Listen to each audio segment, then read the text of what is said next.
Janji long ucap, bukan keharapan, bukan hayalan yang lebih kegata, tapi mandungnya wujud kenyataan, putra tujuan hanya dua.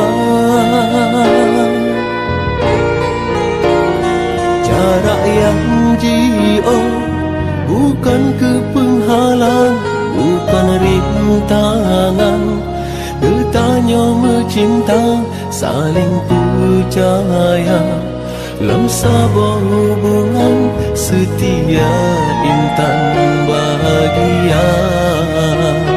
Kata long sayang, oh Mona Lisa.